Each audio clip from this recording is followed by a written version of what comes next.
Good afternoon and welcome to City Talks on your number one lifestyle station, City 105.1 FM. My name is Nyamgul Agaji. My guest for today is a purebred engineer, but we're not going to talk with him today because of his engineering skills. We're going to talk to him because of how he addresses the issues concerning Nigeria, both on the political scene and everywhere else. And I'm talking about Mr. Debo Onifade. Good afternoon and welcome to the show. Thank you very much. It's nice to be here. Okay, well, even though I said we're not going to talk to you as an engineer, but we are curious. You are a writer, a historian, a football coach and all that. So many things rolled into one. What's your inspiration? How did you become that kind of a person when you should have been an engineer? Electrical, electronics and so many other things, fields in engineering. So what prompted you into becoming what you are now? So from my high school days, I realized that you could have a career, but at the same time, you can still pursue your hobbies effectively. I know that when I used to write, some teachers thought it was better for me to study law, but then I realized that I could pursue my engineering dream, but still continue to write on the side. And I also loved coaching. I loved soccer. And because I wear glasses, I couldn't continue playing for so long. And I chose to coach. And so I did coaching courses just to be able to teach young kids. So I've coached in Nigeria, I've coached in America. But politics is also a big thing for me. I've always read history and politics. And recently I felt I need to go into action. Too much of talk. I felt it was important for me to put something down that people can read, Nigerians can read. And I also decided to find a way to contribute my own to nation building. Just out of curiosity, all the awards that you've won are not in engineering field. Have you abandoned engineering totally to pursue other things? Well, one of them is engineering writing. One of them is writing that had to do with engineering. So I used to write mostly in the area of technology as well as economy, in politics. And so I still I make a living from engineering. Okay. So engineering remains my bread and butter, but I felt that when God gives you a gift in other areas, you can pursue your career to it, but it's important to also utilize your gift to contribute to the society. Okay, but you are a young man, and so many people have given up hope that politics in Nigeria is not for the young. Let's hear your response to that. So for me, first of all, I've consistently said that Nigeria can only be liberated if the young and the old come together. I'm not of the school of thought that young people are the answer to Nigeria's problems. I actually think that sometimes we are more corrupt than the older people. Some people say we're as corrupt. I don't think anybody can seriously say that we're less corrupt. So I think that the young and the old have to collaborate. But my target is to reach out to the educated young people who refuse to vote. They're just very vocal on social media. It's all talk, but no action. And usually people say things like, elections are won by rigging, or only uneducated people vote. And I try to remind my friends that if you go to Connaught, educated people vote. I know northerners who even schooled abroad, who lived in Lagos, when it's time to vote, they don't joke with it.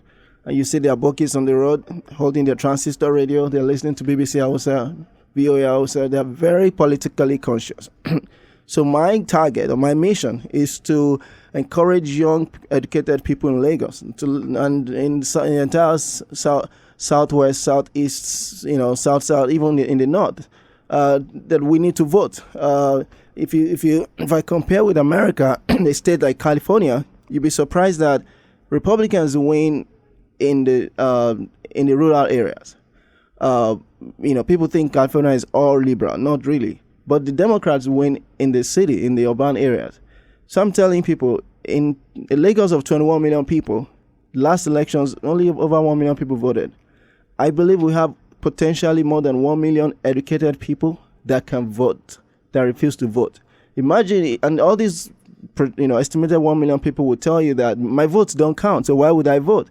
So imagine if in 2023 we can bring out the 1 million educated young guys that never vote, they stay indoors with their girlfriend and boyfriends and their families. Imagine if we're able to bring those 1 million people out, then we can compete. Why is your target on the educated people only? That's my initial target. I wouldn't say that's my only target. And that's why I said that's my initial target, because they can read my book. And if you look at my book, I've made it really colorful because I want to attract first-time readers. There are some people that will always read, no matter how the book looks. But I want to attract people that normally don't like to read. I want them to see the book, find it attractive, and read. And also, they're going to also be able to listen to me very well. I'm targeting those people first. They're not the only group, but I'm saying that group has underestimated its strength, its numbers too much.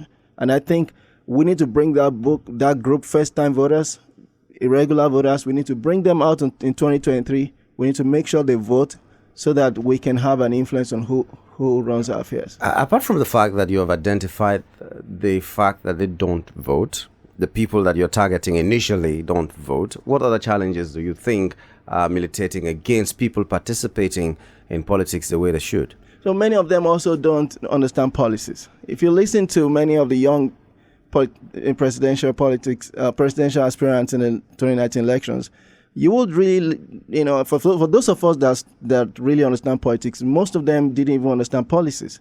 And I felt it was important so my book has the first chapters focusing on politics, juxtaposing Nigeria's scenario with other countries, reminding people that it took Buhari 12 years, it took George Weah 14 years, it took Imran Khan 20 years. It takes time. And reminding people that technocrats don't win elections anywhere. I've repeated that multiple times. Only politicians win elections. If you're a technocrat, you want to contest, you have to humble yourself and transition into a politician and then contest. If you're an activist, you have to transition yourself. Activists don't win elections. You have to learn the process of transitioning yourself. You have to be patient. It's not going to happen in 1-2 years. So that I explained a lot in my book, letting people know it takes time. You have to build coalitions with good and bad people, with different people. You have to learn the language. You have to learn a lot of things. And we need to stop this arrogance of saying because we are young, we know more than the older people. We need to learn from them. We need to ask questions from the traditional politicians. We need to learn how they win elections. And we need to learn policies. You don't just come and say, I'm going to create 12-lane roads. I'm going to fix power in 2 years. No, you have to understand how these things work. You have to understand how Nigeria works. And I put that all in my book because I want to enlighten the educated people, so that they stop going to social media to just abuse one another. It's so much abuse. Igbo versus Yoruba, Yoruba versus Igbo, Hausa. And I'm like, no, we are victims. The oppressors are happy that we, the oppressed, continue to attack one another. And like somebody said, when the oppressors want to steal, they don't see difference in religion. Igbos, Yorubas, Muslim, Christians, Hausas, everybody would work together to steal. But when it comes to the other side, we continue to fight. So I'm preaching unity. I'm proposing that we must come together. We must stop this abuse. We must learn what it takes to win elections. We must stop, we must focus on learning and the solutions rather than just talk on social media. Okay, I'm sure when you're talking about my book, you keep mentioning my book. I'm sure you're talking about Liberating Nigeria, a guide to winning elections and reviving our country. That's the book I've seen that you have written. I know there are so many other ones. But let's use the model of America, for instance. You have an experience living in America as well as also being an indigen of Nigeria. What can we take from what happens in that kind of electioneering that we can translate into the Nigerian kind of scenario and make sure that we succeed as well? So politicians work hard to bring people out on the election day. In Nigeria, what people do is to just give money. Politicians just give money out for people to distribute so that people turn out. But there are educated people who necessarily will not collect money. They're just not motivated. So for me, I'm trying to encourage people to understand that in the rest of the world, people are motivated to vote because they recognize that whoever wins the election will determine what happens to them, their kids, and their grandkids. Whoever wins an election can determine how rich or poor you'll be for the next 4 years. So people recognize that, and that's true. I think many times we are selfish because you're doing okay in Lagos. You think you don't care about that very poor boy or girl. You think you're fine. You don't need government. But government continues to have an effect on our lives. So the first lesson is that we need to understand that educated people vote in other countries. And violence doesn't happen everywhere in Nigeria. People say, oh, I don't want them to kill me. But I say, for me, in Lagos, for example, and in many states, maybe sometimes 60, 70, 80% of the time, election is free, but people just don't go out. So if you live in a place where there is violence, I agree, you might be tempted to want to stay at home. But if you know that most of the time it's free, then you have no reason to, if you need to get your PVC at the location that you're going to be during the election day, don't get your PVC in VI when you know that you're going to be in Baga on the election day. That's already a bad logistics plan, on your side.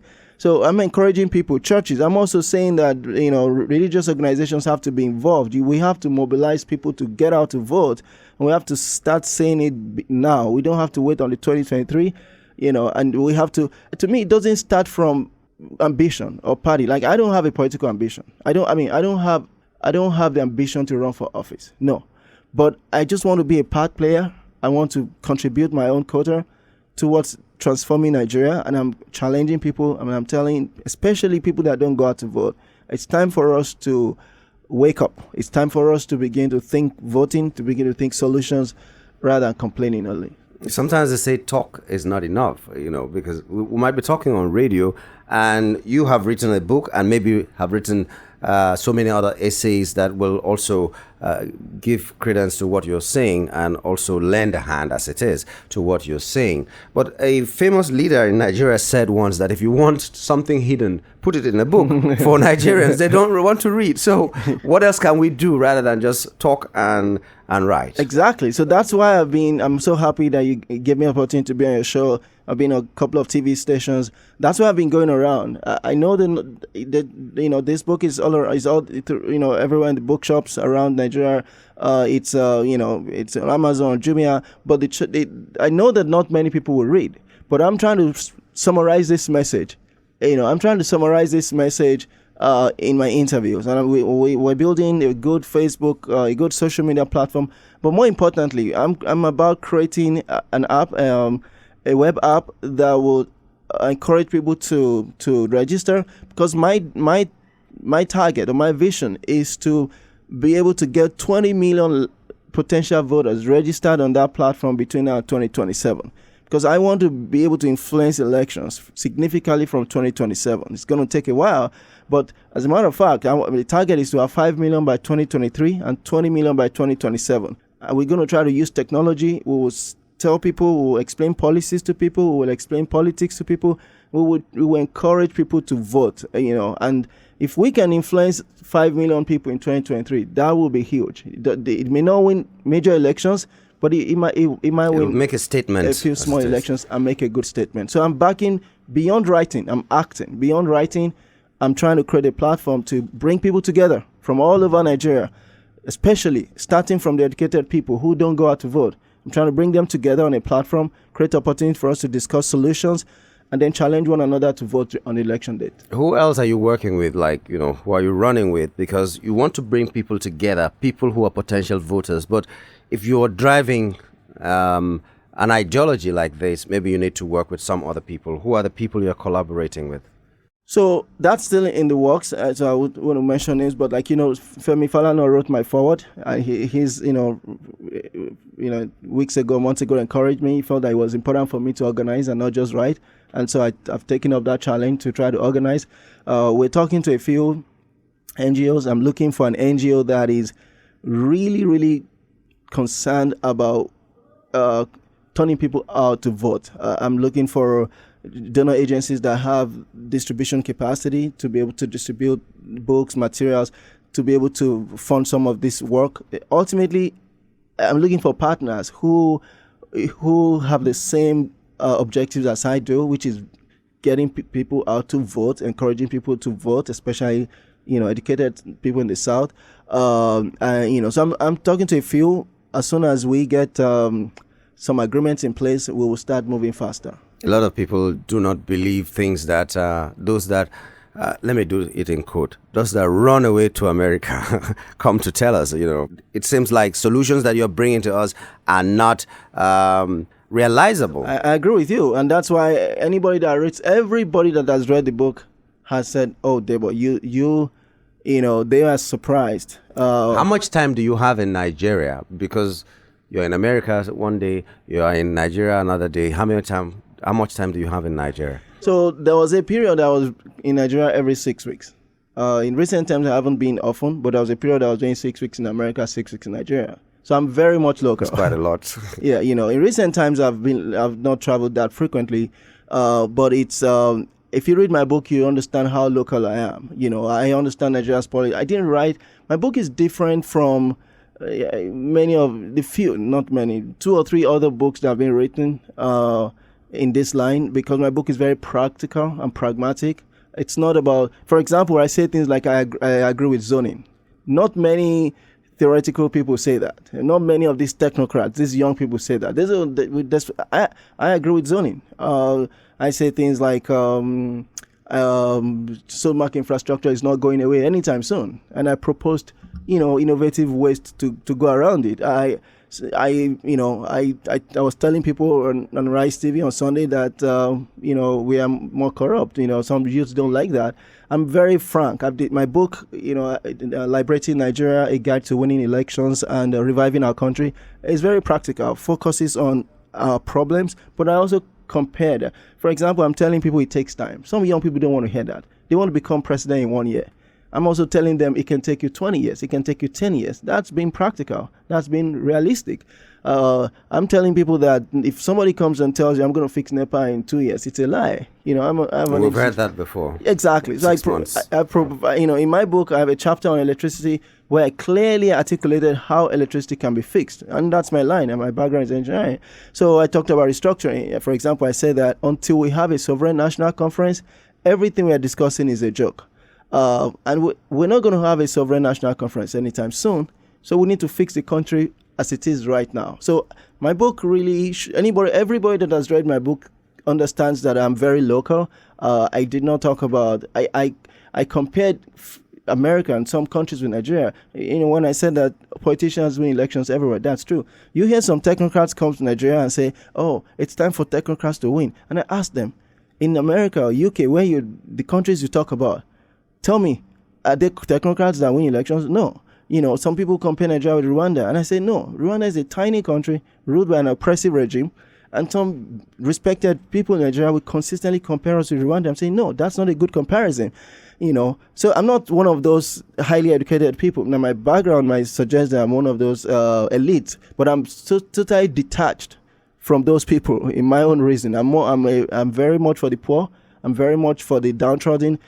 My writings really show clearly that I associate a lot more with that group, and that's the reason I'm doing all this. I'm very sympathetic to the challenges of the poor in Nigeria, and I feel that if I can add my own intellectual contribution to changing Nigeria, let me do it, even if it's for the millions of people that are really suffering all around. We owe it a duty to these people, even if some of us think we're okay.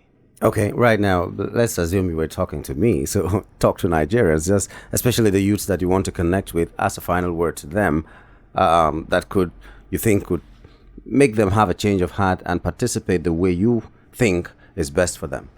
So the first thing is, it doesn't start with ambition. If you're listening to me, it doesn't start, because people say things like, we don't have money. And I say, you don't need money to get your PVC. You don't need money to get your PVC at the location where you're going to be on the election day. Let's do things that are within our power. We don't need to start by worrying about who becomes governor, who becomes president. Let's start from what we can do, which is get your PVC at the right place and make a determination that you will vote. Because policies, political policies, we cannot change Nigeria without getting political power. Trust me. Political power is the most important tool to changing Nigeria.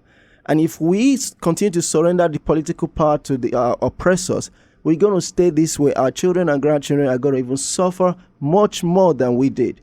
So I'm challenging you all to first start by making a determination that you will vote and you will participate in politics. First as a party member. Go for ward meetings. Understand your local government. Don't think about the presidency yet. If you're ambitious, bury the ambition at this time. Focus first on learning politics. If you're able to buy my book anywhere, you can buy my book, but talk to older people. Let's not be arrogant that we can't learn from them. Let's learn. Let's also remember that we are all victims. Yoruba, Igbo, Hausa, South.